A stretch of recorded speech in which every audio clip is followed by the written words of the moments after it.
All right, guys, welcome to the Investor's Guide of Memphis Real Estate. I'm your host, Dean Harrison. As always, I'm with Douglas Skipworth. How are you, buddy? Hey, man, doing great. We're bringing you this podcast to give you the boots on the ground knowledge to be a successful real estate investor here in Memphis, Tennessee. Please like and subscribe to the Investor's Guide of Memphis Real Estate, wherever you catch your podcast, Spotify, YouTube channel, Facebook, Apple Music, wherever you listen to us. Show sponsors are listed on the screen below. We would not be able to do this show, run our rental business without these guys. Extremely important. We've got Triumph Construction, River City Title, Corland Financial, CrestCore Property Management, and Will Griffin with Griffin Clift, Everton, and Mashmeyer. Appreciate those guys tremendously.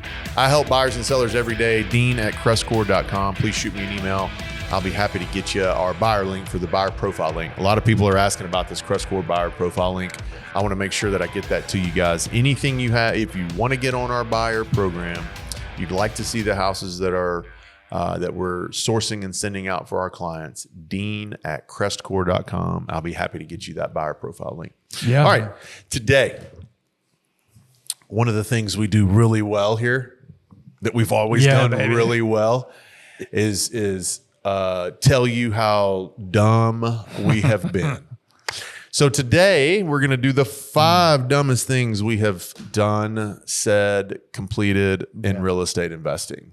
Okay. I mean, you go first. Yeah, really. I will. I'm going to, I've got a whole jar of peanut butter worth of nonsense to talk about that I did. All right. Number 1, the dumbest thing that I did, and I'm not even going to go 5 to 1. I'm just going to let the cat out of the bag. The dumbest thing I've ever done, cliche or not, is I didn't start earlier. And here's what I mean by that. I mean, the absolute dumbest thing that I've ever done. I was in real estate. Right. I had a real estate license. I was selling real estate for 10 years before I thought to myself, hey, man, you don't have a 401k. You don't have this. You don't have that with being an independent You're contractor. living paycheck to paycheck. So year to speak, year to year, living really. Because it's I'm not saving much for the future. So it's like, what should I do? I didn't buy until 2011. And I'm sorry, I didn't start selling this product until 2011. I didn't buy anything until 2015. That was my first one. Wow. And late 15. And you had already been in real estate for a decade more. Oh man, and here it gets worse. So I was selling real estate. New construction started, crashed in 8, general real estate selling it. Then I got into doing BPOs. So I started to see some of these properties that were distressed and had opportunity. And even then, it took a minute to register. I mean, wait a second. Came over to CrestCore in 2012 and started selling strictly investment real estate. Even then, guys, it took me 3 years to start buying. So and maybe it was a fear. It was the unknown. I just had never invested in anything like this before. Whatever it was foolishness on my end, because I've said this before, but down in Horn Lake, Mississippi, DeSoto County. You could have bought them all, bro. $25,000 to $35,000 houses in Twin Lakes and in DeSoto Village that are now worth $130,000 and $140,000. I could have bought as many as they were showing up on the MLS, Douglas, at 20 and 25 a clip. Giving them away. Take them. So that's one thing I regret. I mean, because I could have an entire portfolio of those things. So that was one of the dumbest things. I didn't begin earlier. I didn't acknowledge that I needed to start for whatever reason. Maybe it was life. Maybe it was fear, whatever. My biggest and dumbest thing is that I did not buy sooner when I was in it. Not in high school. I'm not trying to be, hey, I wish I'd have started when I was 18. No. Yeah. I mean, I was in the business for 12 and 13 years, really before I pulled the trigger. Yeah, that's good. I mean, man, that's dumb. Yeah, it was. Big time. Hey, I got a similar story on that. Is because I remember in the 90s in Nashville, I was hanging with some rich guys. Yeah. And they were like, man, the best way to do it kind of on your own, small, is just to buy some rental houses. Yeah. And I was like, I don't know much about real estate. I don't want people to call me in the middle of the night. I don't want to have to rent. And so I just kind of was like, okay, yeah, whatever. And then fast forward, I get back to Memphis, doing stuff, working with a real estate, doing some valuation stuff. Mm-hmm. And still didn't dawn on me like, hey, I need to do this until, I started talking to a friend who had some rental real estate. And I was like, wait. Yeah. you don't have, yeah, I can do this. Yeah.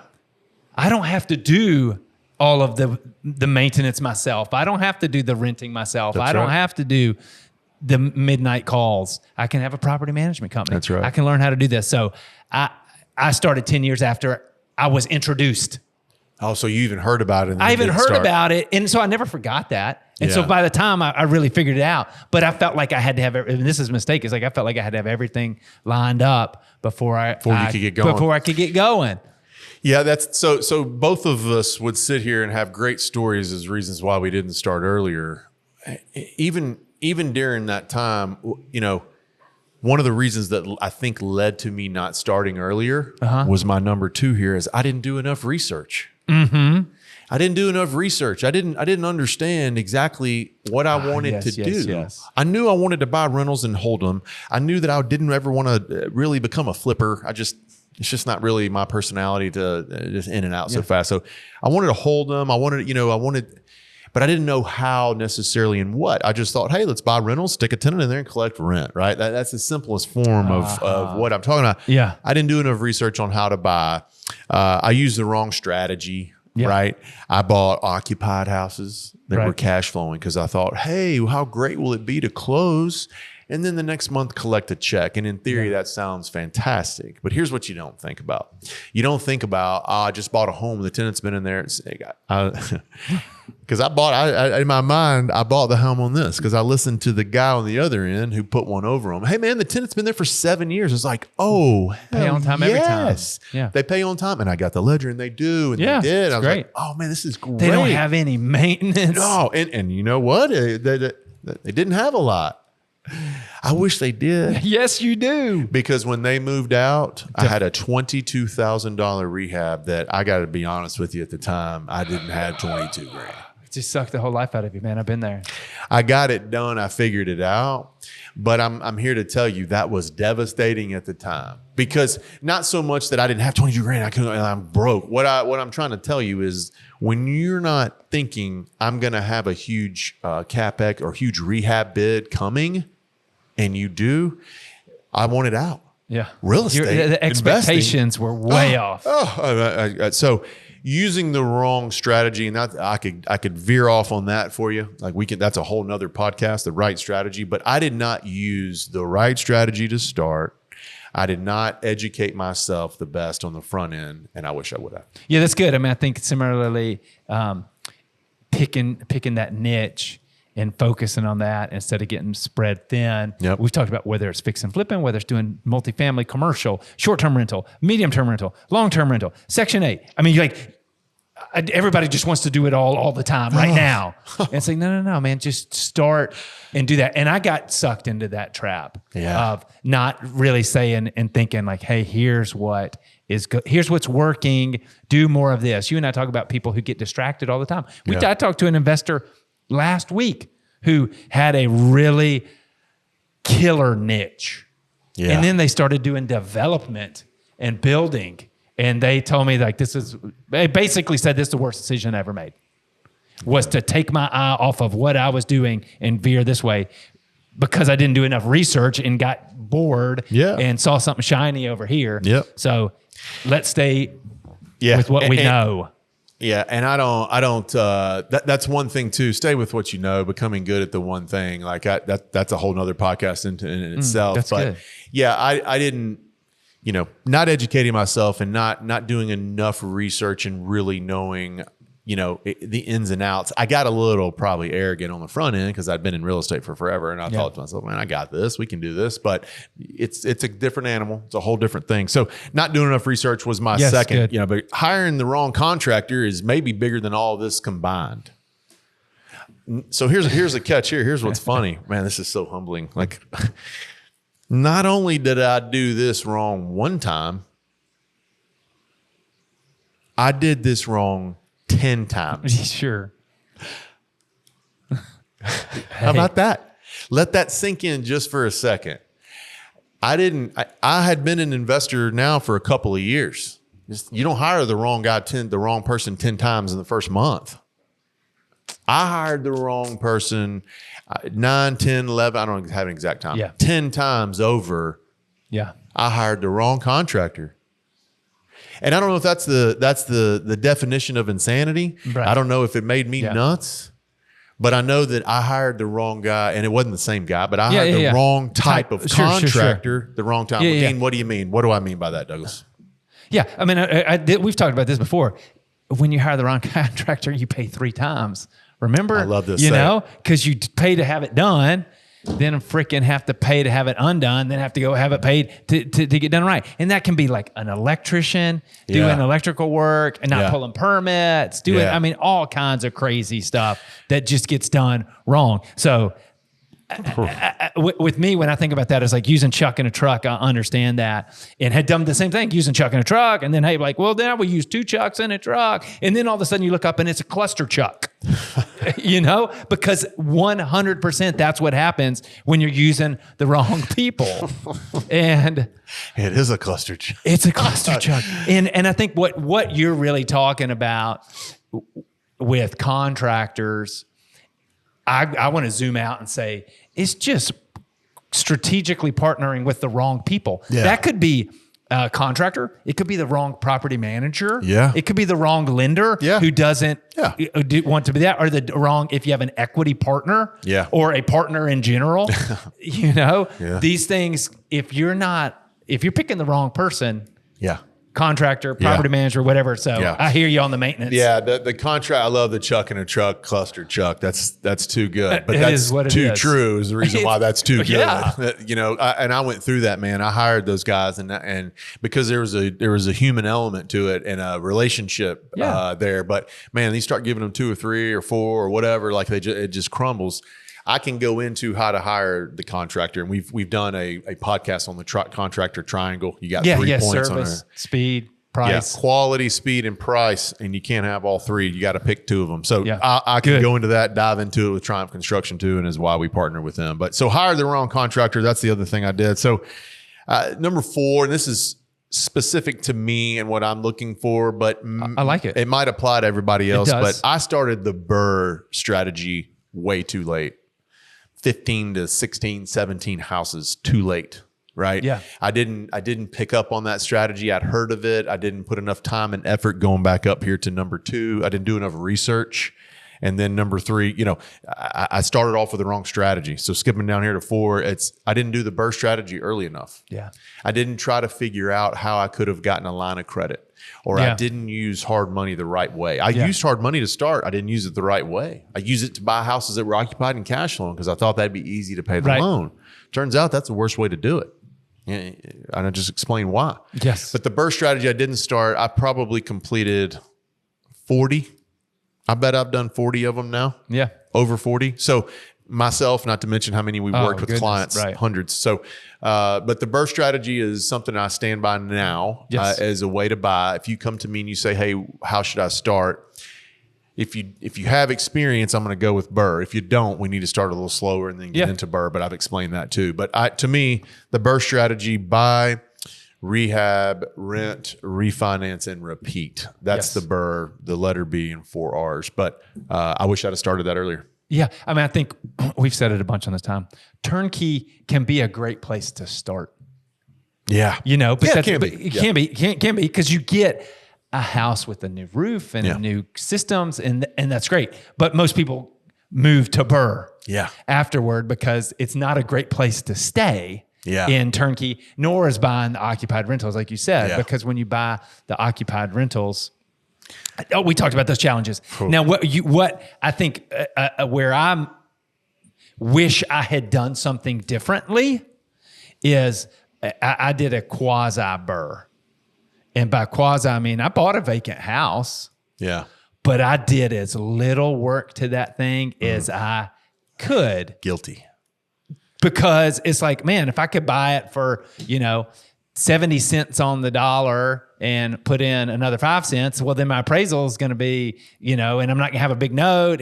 But what I didn't think about is if I put in the new roof, or if I put in the new HVAC system, or if I put in the new plumbing or electrical, whatever I updated the kitchen or updated the bath. I mean, they're only like 5 to 10 things you're talking about doing, right? That's right. So if you do the majority of those, the value in the appraisal is going to increase. So you're still going to be able to get your money out on the burr. And oh, by the way, the rent is probably going to be higher too. Yeah. So it's nicer. the cash flow, the numbers are all going to work. Yeah. You're just going to have a little more debt. Yeah. Yeah. And I was scared of that. And so I was like, oh, I want to be frugal. I want to have the lowest amount of debt. So, man, I can get by. This roof is 7 years old, or this roof is 12 years old, or this water heater is like 10 years old. You know, it's not, I don't have to replace it now. Yeah. And then I wake up. Yeah. And even though I've done the burr, I still have some of those cash flow challenges you talked about, which is like, oh, the water heater went out. Oh, the sewer line needs to be replaced. Yeah. Oh, the electrical needs to be upgraded. Oh, So not going these all the way. kitchen cabinets aren't great. Yeah, and that's I got caught up in the same thing. So we've both done a lot of those same things. Yeah. Not starting the burr early enough. The last one I'll have is not necessarily a paper product or something you could put down and put a pencil to it. But and we don't talk a lot about this on here. I don't really get into the mental side of investing much. But number 5 here, I had mindset shift. And I'll be careful on this because I try not to Tony Robbins this podcast. Okay. I try not to rah this up and just really cheer everybody on like this is what this is about. But when I specifically went through a mindset shift around house 15 or 16, and that shift began to it shifted from a reactionary investor to a action investor. My confidence flipped from, damn, I don't know if I know what I'm doing, to I want 5,000 of them. I mean, and no, that's just a number. But but my mindset shifted from, I'm afraid, am I doing this right? Am I doing? And you know what? It was the burr that gave me that confidence. So it was just a shift, and it happened to be the burr, and it won't be the burr for everybody, but there'll be a mindset shift if you're going to scale a portfolio from, oh man, I hope I'm doing this right, and your hands are up, and like, man, brace for impact, right? Like almost like you got your seatbelt on, and you're going to, it's like, I'm almost investing like that, right? I'm holding the wheel. I'm white knuckling investing. There we go. No longer am I white knuckling investing. Yeah, right. We're cruising. Yeah. My mindset is now I've got enough experience and enough to know what I'm doing. I have the partners in place to help me get to that point. That's the key. Yeah. All of the stuff that we're talking about, your partners in place to get to that point. I have the desire and the work ethic to get there. And now my mindset has shifted, and there's nothing stopping me now. Right. I would concentrate, if I'm that investor, you haven't started, you're starting, you're getting tired, whatever it is, you need to get to that mindset shift. There can be some triggers that'll help. We've talked about getting over 10 houses, 11 houses to where, no longer maintenance calls aren't just killing you. So maybe that's the mindset shift for some of you guys and gals that are listening, is like, hey, I need to get to that point to where a water heater going out doesn't just absolutely destroy me for a week, mentally, right? We're talking mental here. Yeah, that's right. So it's getting your mindset right, getting the attitude of I'm plowing through this versus I hope I survive, because you're going to survive. If you follow along and you get advice and you talk to people, you're going to survive. So mine was a mindset shift. Whenever that happened to me, I turned into a different investor. And I think if I took it off the podcast, I think that mindset shift helped me in about 10 other areas of my life. So, but specifically talking about real estate investing in here, the mindset shift when I started to get into that burr and to get that confidence. You just said it. That's what I was going to say. You're just talking about confidence. Yep. Like you got confidence in the way I've always heard it was like, hey, there are 4 C's. Like before you get confidence, you have to make a commitment, and because you can't, you don't just walk in with confidence in some. So it's like you got to make a commitment, and then you got to have the courage. Yeah. And then you get the capabilities, which give you confidence. And that's what you're saying. Like you made a commitment to do it, and then you had to kind of like, man, do it. And that's the hard, scary part. That's right. Where you got to have courage, but you can have people around you to help you. And then you develop the capabilities, whether it was your own or others. And now you got the confidence. And that's what we were talking about earlier. Is like, once you've got that confidence, be smart and stay in that lane and stretch your confidence there. Don't go over here and be arrogant. I mean, there's a difference between arrogance and confidence. Absolutely. And so, and some people can't distinguish it. some people can't distinguish it, right? No. And so if you're confident, stick in your lane and add to that. That's right. Stretching yourself, because you always got to have that commitment and courage and capability to get more confidence and to build more capabilities. But that's all. You're talking about confidence, and it comes from making a commitment and doing it. Yeah. And don't get it twisted here. Let's don't get this mixed up. I'm not talking confidence. Competence and confidence are two different things, right? I want you to be confident, and I want you to know that comes from your competence. I want you to do your research and do your things that we talked about we did not do, and do these things and turn into that confident investor moving forward. I mean, it's just, it changes. You're in a position of leverage now. Now you're like, oh wait, I got this behind me. Now I can keep going. I promise you, my first 14 or 15 houses, I have them. They're not my best houses. They're not the best purchases. They're not the greatest areas. They're not the best buys. They're not the best of anything. Right? Yeah. But I still have them, and I made them work. But my point to that is, like, listening to this podcast, listening to other podcasts, listening to other peers around you. There are other real estate podcasts? Is there another? There's not another real estate podcast. But listening to your peers, not that I've heard of. Not that I've heard of. But listening to your peers and your people around you and educating yourself, I think will give you most of that confidence, moving forward. Indeed. I love it, Indeed. Man. All right. I love to, this was a good one because I like to share some of the things that we do. I think for whatever reason, America or people like to listen to us talk about things that we do that were dumb and we made mistakes. I think you guys learn the most from it. And we humbly come to you today with 5 of the dumbest things that we've ever done. So appreciate you guys listening today. Anything else to add? That's great. Dean@CrestCore.com. If you want that buyer link, I can send that to you today. You'll fill that out. It's 5 or 6 questions. You'll get on my distribution list for all the homes that we source here in Memphis, Tennessee. Dean@CrestCore.com. See you guys next time.